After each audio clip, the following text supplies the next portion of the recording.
السلام عليكم ورحمة الله وبركاته. بسم الله الرحمن الرحيم. ইলমুত তাবাকাত স্তরবিদ্যা, ইতিহাস এবং রিজাল্ট শাস্ত্র সংকলনের পাশাপাশি মুসলমানদের প্রখ্যাত এবং বুজুর্গ ব্যক্তিদের জীবনী সংরক্ষণের কাজও তখন খুব জোরাদারভাবে চলতে থাকে, যার ফলে নিম্নোক্ত কিতাবগুলো রচিত হয়: খলিফা বিন খৈরাতের আত-তাবাকাত, আজদির তাবাকাতুস সুফিয়া, ইবনুল জাওয়াজির সফওয়াতুস সাফওয়ান, জাহাবির সিয়ারুল আলামিনের নুবালা, সুয়ুতির তাবাকাতুল হুফাজ, আবু ইসহাক সিরাজির তাবাকাতুল ফুকাহা, ইয়াকুব হামাবির মুজামুল উদাবা, ইবনুল মুতাজমের তাবাকাতুস শুআরা। এই অন্য কিতাবগুলো ইসলামী কুতুবখানার সৌন্দর্য বর্ধন করেছে। এর ফলে রিজাল শাস্ত্র এবং ইতিহাস শাস্ত্রের সাথে সাথে ইলমে তাবাকাত ব্যাপকতা লাভ করে। উক্ত শাস্ত্রে নির্দিষ্ট কোনো যুগ কিংবা কোনো শাস্ত্রের প্রাজ্ঞ ও বিখ্যাত ব্যক্তিদের জীবনী এমনভাবে উল্লেখ করা হয় যেন পূর্ববর্তী এক যুগ কিংবা এক প্রজন্মে মনীষীদের আলোচনা চলে আসে, এরপর আসে তার পরবর্তী যুগের আলোচনা। এক স্তরের আলোচনায় কখনো তাদের পদবি, কখনো এলাকা, কখনো পেশা, কখনো বর্ণমালার বিন্যাস লক্ষ্য করা হয়। ইলমে তাবাকাত ইতিহাস শাস্ত্রের সঙ্গে অনেকাংশ মিলে যায়। উভয়ের মাঝে মৌলিক পার্থক্য হলো ইতিহাসে মূল উদ্দেশ্য থাকে ঘটনাবলী ও বিপ্লব, জাতির উত্থান পতন, হুকুমতের রদবদল, রাজনৈতিক নেতৃবৃন্দের উত্থান পতনের উল্লেখ সহ যুগের স্তর বিন্যাস করা। বিখ্যাত ব্যক্তিদের উল্লেখ আনুষঙ্গিকভাবে আছে। অন্যদিকে ইলমে তাবাকাতের বিখ্যাত ব্যক্তিদের জীবনী তাকে মুখ্য, বিপ্লব ও ঘটনাবলী হয় পরোক্ষ। জীবন চরিত সংকলন: ইতিহাস এবং তাবাকাত শাস্ত্রে বিখ্যাত মনীষীদের জীবন চরিত রচনা নতুনভাবে প্রাণ শ্রদ্ধার করে এবং উম্মাহর হাজারো কলম বিখ্যাত ব্যক্তিদের উজ্জ্বল জীবনের এক একটি দিক নিয়ে স্বতন্ত্র গ্রন্থ রচনা করে। নিম্নে কয়েকটি গ্রন্থের নাম উল্লেখ করছি: আবু মুহাম্মদ আবদুল্লাহ বিন আব্দুল হাকাম 224 হিজরি রচিত সিরাতু উমর বিন আব্দুল আজিজ, আবুল ফজল সালেহ 260 হিজরি এর সিরাতু আহমদ বিন হাম্বল, কাজী শাইমারির আখবারু আবি হানিফা কিতাব, কাজী বাহাউদ্দিন সদ্দারের আন নাওদিসুর সুলতানিয়া প্রভৃতি গ্রন্থ জীবনচরিত বিষয়ে অনবদ্য রচনা হয়। মোট কথা, ইসলামী ইতিহাসের সংকলনের উত্থান যুগে দেশ, নগর, জাতি, গোষ্ঠী, বিভিন্ন স্তরের মানুষ, প্রখ্যাত ব্যক্তিত্ব এবং প্রসিদ্ধ পেশাজীবীদের জীবন বিষয়ে হাজারো সংকলন তৈরি হয়েছে। ফকিহ ও মুহাদ্দিসদের বিশদ জীবনী বিষয়ে স্বতন্ত্র কিতাব রচিত হয়, যেমন তাবাকাতুল আহনাফ, তাবাকাতুল শাফিঈ, তাবাকাতুল হানাবিলা। ওলিদের ঘটনাবলী সংক্রান্ত কিতাব যেমন হিলআতুল আউলিয়া, প্রখ্যাত ব্যক্তিদের জীবনী সংক্রান্ত কিতাব যেমন ওফায়াতুল আয়ান, উজির আমিন, নাহবিদ, সরফুদ্দিন, কবি সাহিত্যিকদের জীবন সংক্রান্ত কিতাব যেমন মুজামুল উদাবা, তাবাকাতুশ শুআরা, আখবারুন নাহবিয়ান, আখবারুল কুজাত। এভাবে মুসলিম ঐতিহাসিক এবং জীবনীকারগণ ইসলাম বিশ্বের ইতিহাস, তাহজিব, তামাদ্দুন এবং ভূগোল সংক্রান্ত প্রতিটি মূল্যবান বিষয় আমাদের জন্য সংরক্ষণ করে গেছে, যার ফলে আজ অধঃপতনের যুগেও উম্মাহ তার উত্থান যুগের দেদীপ্যমান সূর্য যেন স্বচক্ষে দেখতে পাচ্ছে। ইসলাম ও ইতিহাস এবং অন্যান্য ইতিহাসের মাঝে পার্থক্য: ইসলামী ইতিহাস একটি শাস্ত্রীয় পদ্ধতিতে সংকলন, যার নির্ধারিত মূলনীতি রয়েছে। অন্যান্য ইতিহাসের বর্ণনাসমূহ নির্ভরযোগ্যতা প্রামাণিকতার দিক থেকে কোনোভাবেই তার পর্যায়ে পৌঁছাতে পারে না। ইসলামী ইতিহাসের সনদের গুরুত্ব অপরিসীম, কিন্তু অন্যান্য ইতিহাসে তার কোনো মূল্যই নেই। রেওয়ায়েতের অগ্রাহ্য কোনো নীতি নেই, কিন্তু ব্যক্তির প্রতি অন্ধভক্তি আর কারো প্রতি অমূলক বিদ্বেষ পরিলক্ষিত হয়। ইসলামী ঐতিহাসিক রেওয়ায়েতসমূহ যাচাই বাছাই করা হয়, আর এজন্য রিজাল শাস্ত্রের গ্রন্থাবলীতে ঐতিহাসিক রাবিদের জীবনীও সংরক্ষণ করা হয়েছে। ফলে এর মাধ্যমে রাবিদের চিহ্নিত ও যাচাই করা এবং রেওয়ায়েতের মান নির্ধারণ করা সম্ভব। পক্ষান্তরে অন্যান্য জাতির ইতিহাসের রেওয়ায়েত যাচাই করার কোনো উসুল ও নীতিমালা নেই। ইউরোপের আধুনিক ইতিহাস রচনা পদ্ধতির মধ্যেও যুক্তিগ্রাহ্য হওয়ার শর্ত ছাড়া রেওয়ায়েত গ্রহণ ও প্রত্যাখ্যান করার আর কোনো নির্দেশনা নেই। ইসলামী ইতিহাসে রেওয়ায়েতের সাথে সাথে দেরায়েত বা যুক্তি প্রয়োগেরও নিয়মনীতি নির্ধারণ করা হয়েছে। পক্ষান্তরে অন্যান্য প্রাচীন ইতিহাসের দেরায়াতকে মামুলি ব্যাপার হিসেবে দেখা হয়েছে, আর এই কারণে হিন্দুরা আজও রামায়ণ ও ভগবত গীতাকে অলৌকিক ঘটনা বলে এবং গ্রিক জাতি হারকিউলিসের দুর্বোধ্য ইতিহাসকে মেনে চলছে। ইসলামী ইতিহাস এবং অন্যান্য ইতিহাসের মাঝে মানদণ্ডের বিচারে এভাবে পার্থক্য নির্ণয় করা হয় যে ইউরোপিয়ান ঐতিহাসিকরা আজও ইনজিলের প্রাচীন সংস্করণকে ওল্ড টেস্টামেন্ট ইতিহাসের সবচেয়ে বড় প্রামাণ্য সূত্র হিসাবে বিশ্বাস করে, আর হিন্দুরা রামায়ণকে তাদের ঐতিহাসিক উত্তরাধিকার বলে গর্ব করে বেড়ায়। অথচ তার মধ্যে স্বভাব বিরোধী অনেক কথা দিয়ে ভরা এবং সনদের দৃষ্টিকোণ থেকে তার কোনো মর্যাদাই নেই। অপরদিকে মুসলমান ইতিহাসবিদগণ ইবনে উতাইবার আল মারিফকেও নির্ভরযোগ্য গ্রন্থের সূচি থেকে বের করে দিয়েছেন। মুসলমান মুহাক্কিকরা গবেষক বাগদাদের তৎকালীন কাজী ওয়াকিদের রেওয়ায়েতকেও চোখ বন্ধ করে গ্রহণ করেনি। ইতিহাস শাস্ত্রে মুসলমানদের অধঃপতনের কারণ।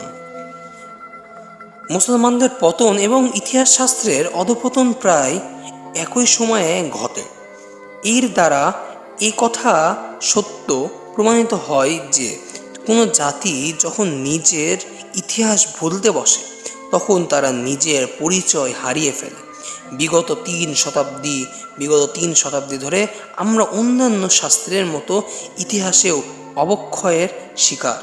যদিও আরব দুনিয়ায় এ বিষয়ে সচেতনতার জোয়ার বইছে এবং এলমি হালাকাগুলোতে ইতিহাসের প্রতি বিশেষ গুরুত্বারোপ করা হচ্ছে, কিন্তু উপমহাদেশের মুসলমানদের মধ্যে ইতিহাস জানার কোনোরূপ নড়াচড়া ও উদ্বেগ পরিলক্ষ্য হচ্ছে না।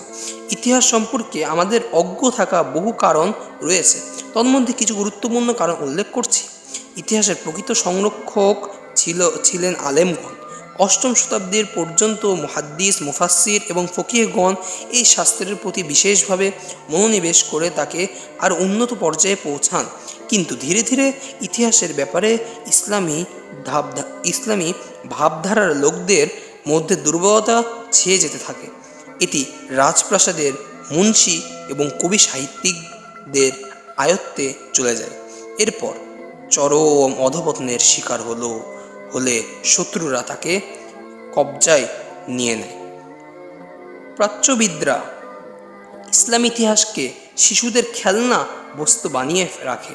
এরপর তাদের ভাবশিষ্য সেকুলারদের হাতে ইসলামী ইতিহাস এতই দলিত মথিত হয়েছে যে বিগত শতাব্দীগুলোতে তার দৃষ্টান্ত খুঁজে পাওয়া যায় না। আজ ইতিহাসের ব্যাপারে সেই সেকুলারদেরই সমর্থন করা হয় যারা নিজেদের নিরপেক্ষ দাবি করে। মূলত তারা ইসলামের চরম দুশ্মন। ওরা ইতিহাস বিকৃতি, সাহাবীদের পারস্পরিক দ্বন্দ্বের ভুল ব্যাখ্যা, পূর্বসূরীদের বদনাম করা, মহান মুসলিম বিজেতাদেরকে ডাকাত লুটেরা আখ্যা দেওয়া সর্বাত্মক চেষ্টা অব্যাহত রেখেছে। এভাবে সঠিক ইতিহাস থেকে গাফলতি ব্যাপক আকার ধারণ করেছে, আর এর পরিবর্তে সম্পূর্ণ ইতিহাস জনসম্মুখে চলে আসছে। কারণ 2, সাধারণ মুসলমানদের মধ্যে জ্ঞান আহরণের আগ্রহ হ্রাস পাচ্ছে।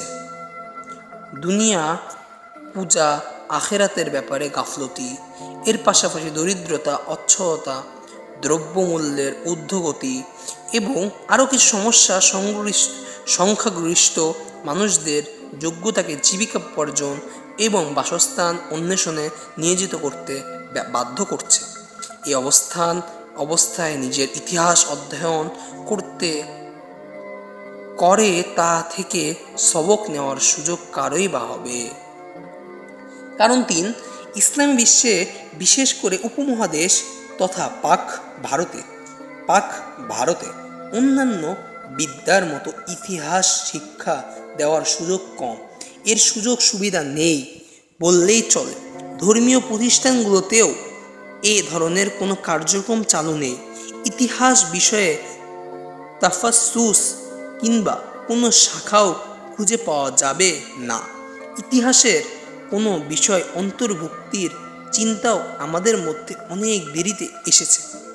কারণ 4, আধুনিক শিক্ষা প্রতিষ্ঠানগুলোতে ইসলামী ইতিহাস নামে একটি বিষয় পাঠ্যক্রমে অন্তর্ভুক্ত আছে, কিন্তু এটা নিছকই নাম সর্বস্ব।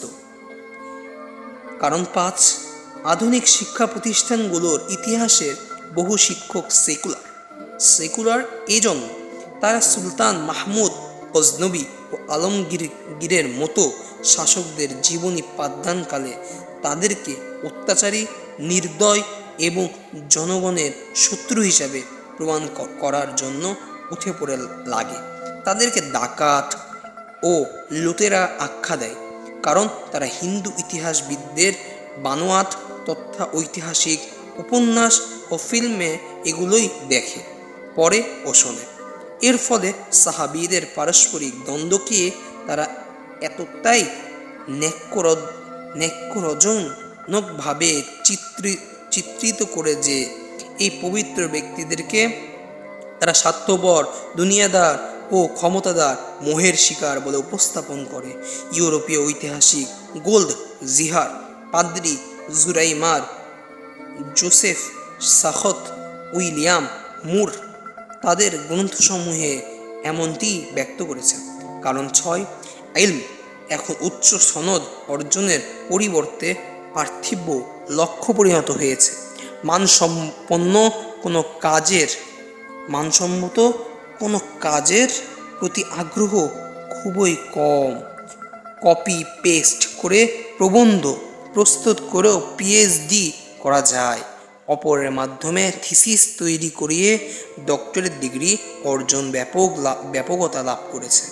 কারণ 7, আমাদের শিক্ষা ব্যবস্থা কলেজ, ইউনিভার্সিটি সার্টিফিকেট অর্জন করাই জীবনের মূল উদ্দেশ্য পরিণত হয়েছে, কিন্তু বড় কোনো গবেষণা করার সময় আমাদের খুবই কম। কারণ 8, ইলমি ও গবেষণামূলক কাজ ব্যাপকভাবে সমাদৃত ও গ্রহণযোগ্যতা পায় না। ইতিহাস গবেষকদের চেয়ে ঐতিহাসিক ঔপন্যাসিকদের অধিক সমাদর। কারণ 9, ইসলামী ইতিহাসে পিএইচডি অর্জনকারীরাও সার্বিকভাবে ইসলামী ইতিহাসের মূল ভাষা আরবি ও ফার্সি জানে না। তারা প্রাচ্যবিদদের লিখিত ইংরেজি গ্রন্থ কিংবা তার উর্দু অনুবাদ থেকে ইতিহাস অধ্যয়ন করার দরুন চিন্তার শিকার হয়। তারপর তারা সেই বিকৃত ইতিহাসই লিপিবদ্ধ করে, ফলে তাদের জ্ঞানের স্থলে মূর্খতায় বৃদ্ধি পায়। এগুলোর কারণে ইতিহাসশাস্ত্র প্রায় বিলীন হয়ে যাচ্ছে। যতদিন না এসব দূর করা হবে, ততদিন এই মূর্খতার অন্ধকার আমাদের অচ্ছন্ন করে রাখবে।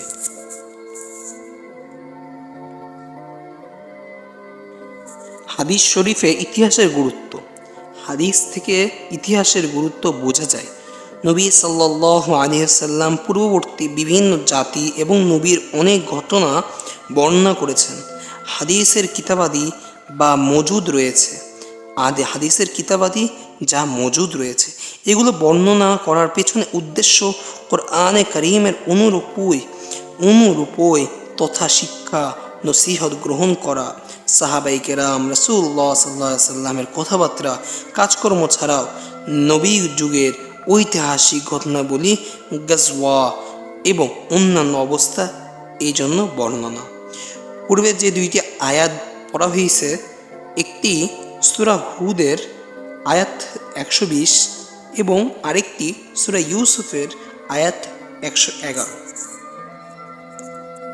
করেছেন যেন কিয়ামত পর্যন্ত আগত মানুষ এর থেকে হেদায়েতের আলো লাভ করতে পারে। তাবেঈ ও হাদিসের রাবিগণও একই উদ্দেশ্যে সিরাতুন নবী এবং সিরাতে সাহাবা সংরক্ষণ করেছেন। সিরাত এবং সাহাবা এই কেরামের যুগের একটি বড় অংশের বর্ণনা আমরা হাদিসের কিতাব সমূহেও পেয়ে যাব। হাদিস যদিও ইতিহাস সংকলন নয়, তদুপরি তাতে আনুষঙ্গিকভাবে ইতিহাসের অনেক ঘটনাই পাওয়া যায়। ইসলামী ইতিহাসের এই যে অংশটি হাদিসের কিতাবসমূহে সন্ধান মেলে, তার বিশুদ্ধতা এবং নির্ভরযোগ্যতা সকল ঐতিহাসিক সূত্র গ্রন্থের ঊর্ধ্বে। হাদিসের ভাণ্ডারে ঐতিহাসিক ঘটনাবলী থাকা প্রমাণ করে যে ইতিহাস শাস্ত্রের গুরুত্ব নবীজি, সাহাবী ও খায়রুল কুরুনি আলেমদের নিকট স্বীকৃতি ছিল। ফকিহদের নিকট ইতিহাসের গুরুত্ব। অন্যান্য শাস্ত্র ও বিদ্যার মতো ইতিহাসেরও দুটি দিক রয়েছে, একটি উপকারী আর একটি ক্ষতিকর। আবার উপকারী দিকেও কিছু আছে অধিক উপকারী আর কিছু কমতর। তদ্রূপ ক্ষতিকর দিকের ক্ষেত্রেও কিছু আছে কম ক্ষতিকর, কিছু অধিক ক্ষতিকর, বরং ধ্বংসাত্মক।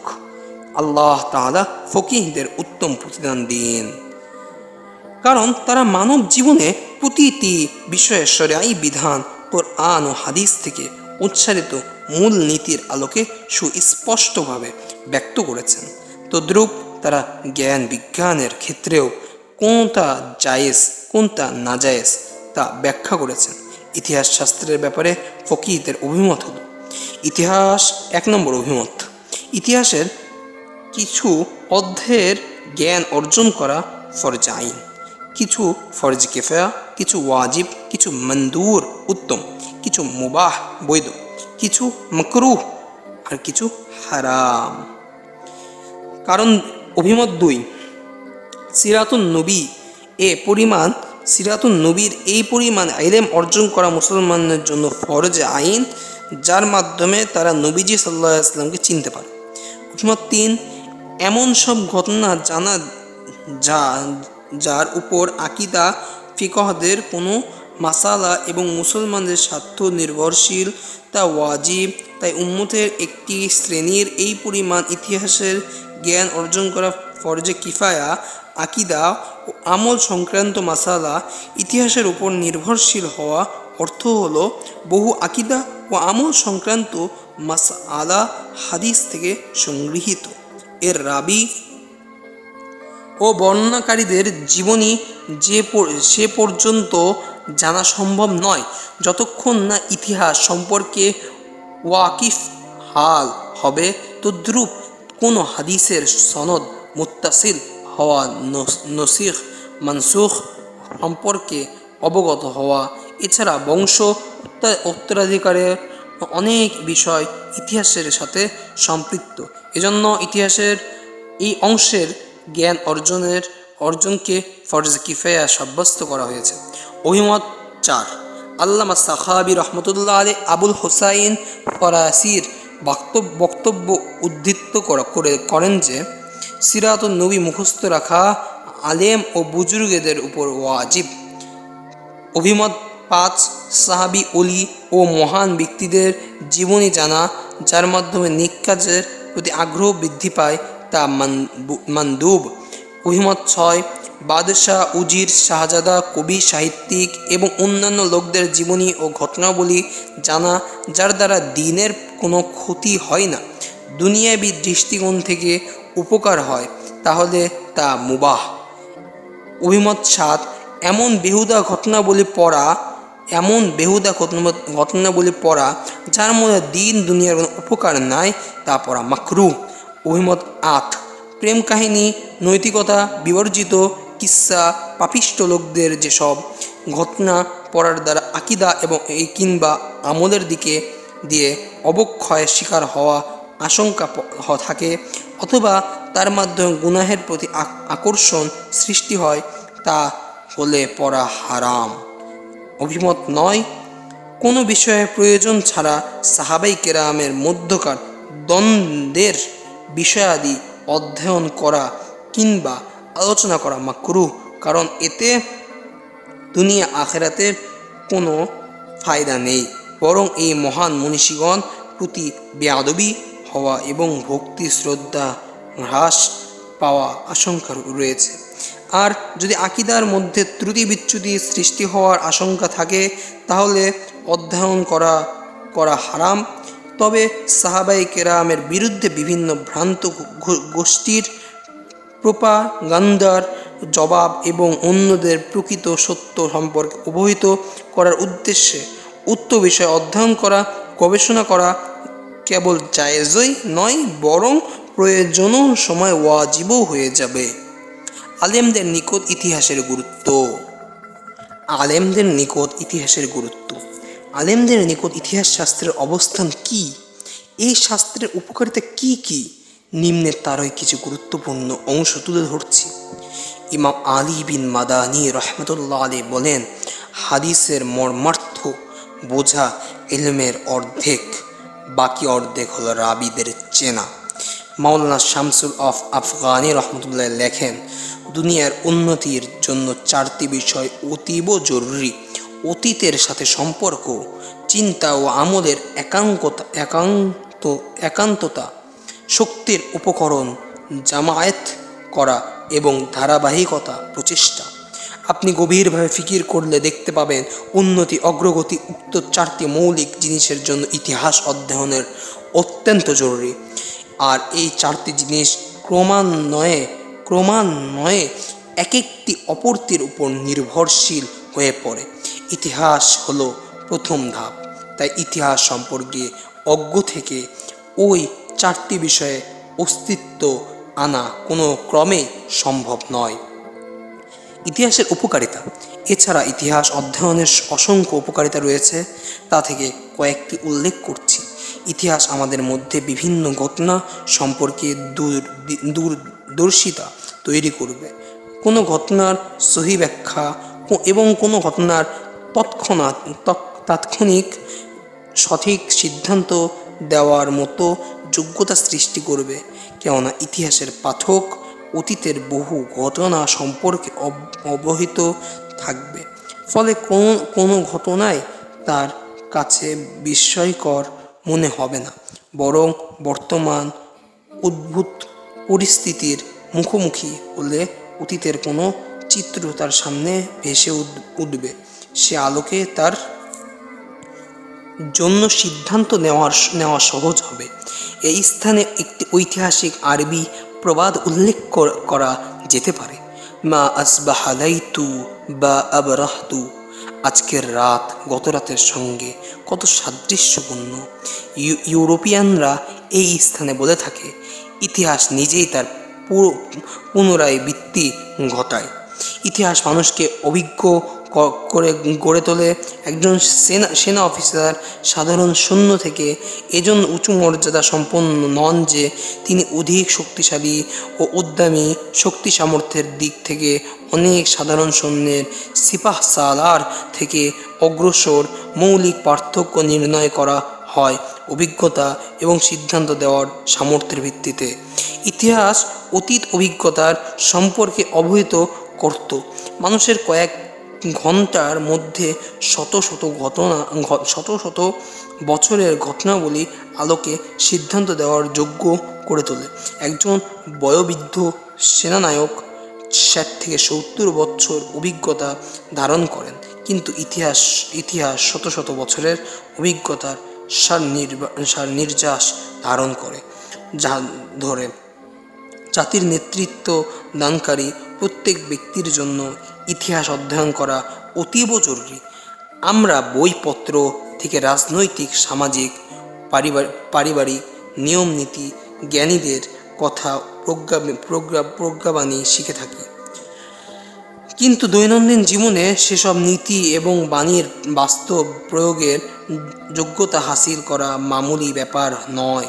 ইতিহাসের পাঠক তার বাস্তব জীবনের খুঁটিনাটি বিষয়ে সহজে উসুল নিতে প্রয়োগ করতে পারে, কারণ তার সামনে তো অতীতের মানুষ ও যোগ্য নেতাদের অসংখ্য দৃষ্টান্ত রয়েছে।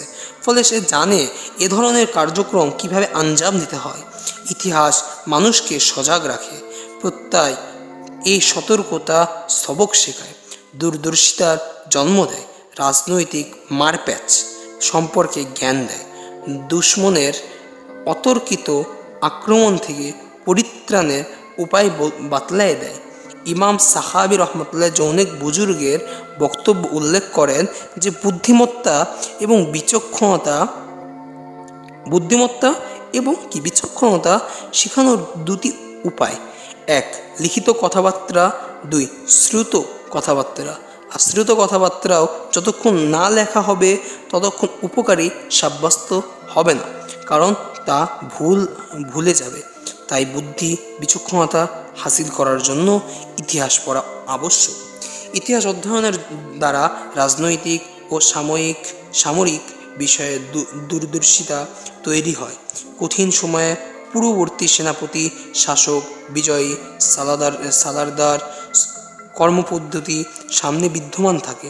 ইতিহাস পূর্বসূরিদের সঙ্গে সম্পর্ক জুড়ে দেয় এবং নিজ জাতির আত্মসম্মান ও গৌরব সৃষ্টি করে, যা সকল অভিজাত্য বৈশিষ্ট্যের প্রাণ। তার বিপরীতে নির্লজ্জতা এবং আত্মমর্যাদাহীনতা সকল অনিষ্টের মূল। হাদিস শরীফে ইরশাদ হয়েছে, তোমাদের মধ্যে যখন লজ্জা না থাকবে তখন যা মনে চায় করবে। যদি আত্মসম্মান বোধ না থাকে তাহলে মানুষ মন্দ থেকে মন্দতর কাজ করতেও লজ্জাবোধ করে না। কোনো সাইয়েদ পুত্র যদি নাই জানে যে সাইয়েদ কি আর তার মর্যাদাই বা কী এবং সে কোন বংশের সন্তান, তাহলে তার দ্বারা যে কোনো অপকর্মে লিপ্ত হওয়া সম্ভব। আর যদি সে তার সম্ভ্রান্ত বংশ সম্পর্কে অবগত থাকে তাহলে সে মরে গেলেও নিজের বংশের ইজ্জত সম্মান ধূলিষ্ট তো হতে দেবে না। এটি কোনো জাতির সামাজিক প্রাণ সম্পদ। কোনো জাতি যদি তার পূর্বসূরিদের সম্পর্কে জানে তাহলে কঠিন থেকে কঠিনতর বিপদেও ধৈর্য ধরে এবং বড় বড় পরাশক্তির সামনেও মাথা নত করে না। কিন্তু যখন এই অনুভূতি মরে যায়, এখন প্রতিটি ঘরে গদ্দার কাপুরুষ জন্ম নেয়। এভাবে জাতির তরি অর্থাৎ নৌকা ডুবে যেতে থাকে।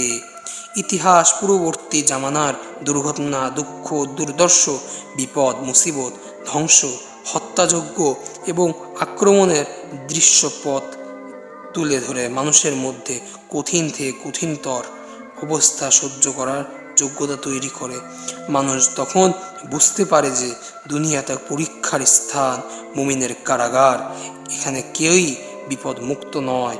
ইতিহাসের অধ্যয়ন ছাড়া আমরা ইহুদি, খ্রিস্টান সহ ইসলামের অন্যান্য দুশ্মনী শক্তির চক্রান্ত, ষড়যন্ত্র এবং মানসিকতা সম্পর্কে অবগত হতে পারব না।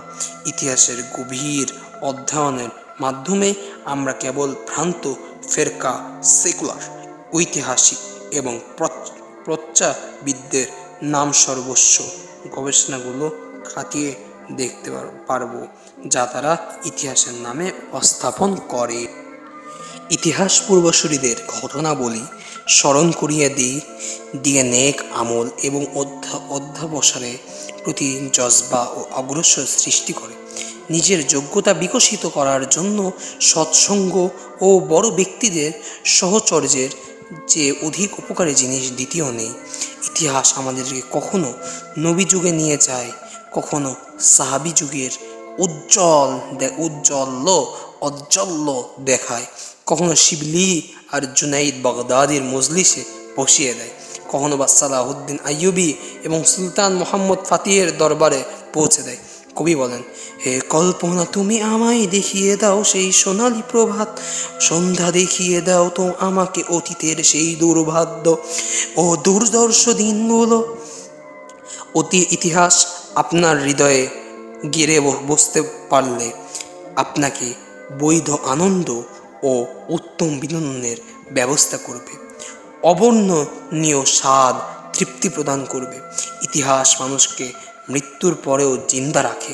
আল্লামা সাখাবী রহমতুল্লাহ বলেন, মানুষ মর্যাদা তার আলোচিত হবার সমানুপাতি কথায় আছে, মরণশীল মরে যায় কিন্তু তার আলোচনা থাকে বাঁচিয়ে রাখে। রাজা বাদশাহ শাসকরা এসব ভবন অট্টালিকা দুর্গ এজন্য নির্মাণ করেন যেন তাদের স্মৃতি রয়ে যায়, আর এই উদ্দেশ্য ইতিহাসের মাধ্যমে পরিপূর্ণভাবে হাসিল হয়।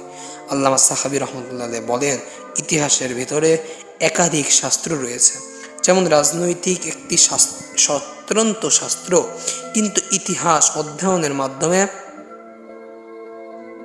মানুষ রাজনীতি, নেতৃত্ব এবং সমাজ পরিচালনা, প্রকারভেদ, প্রয়োজন এবং আনুষঙ্গিক বিষয়ে জানতে পারবে। তদ্রূপ ইলমুল আখলাক, নীতিবিজ্ঞান একটি স্বতন্ত্র বিদ্যা, কিন্তু ইতিহাস পাঠের দ্বারা উন্নত আখলাক, চরিত্র এবং তা অর্জন করার পদ্ধতি সম্পর্কেও জ্ঞান লাভ করবে। অনুরূপ মান্দাচার এবং তার চেয়ে বেঁচে থাকার যোগ্যতাও তার মধ্যে এসে পড়বে। আলহামদুলিল্লাহ, আল্লাহ তাআলাকে লাখো কোটি শুকরিয়া যে আমরা তারিখে উম্মতে মুসলিম উম্মহর ইতিহাসিক কিতাবের এই পর্যন্ত পৌঁছাতে পেরেছি। অনেক বাধা বিপত্তি এবং অনেক ধরনের সমস্যার পরেও আপনাদের এই অডিও বুক ছাড়তে পারা আল্লাহ তাআলার অশেষ রহমত ছাড়া কিছুই না। আপনারা দোয়া করবেন আল্লাহ তাআলা যেন আমার শরীর, স্বাস্থ্য, সুস্থ সমস্ত ঠিকঠাক রাখেন এবং আল্লাহ তাআলা আমাকে ইলমে নাফিয়া দান করেন। ওমা তৌফিকি ইল্লা বিল্লাহ। আসসালামু আলাইকুম ওয়া রাহমাতুল্লাহি ওয়া বারাকাতুহু।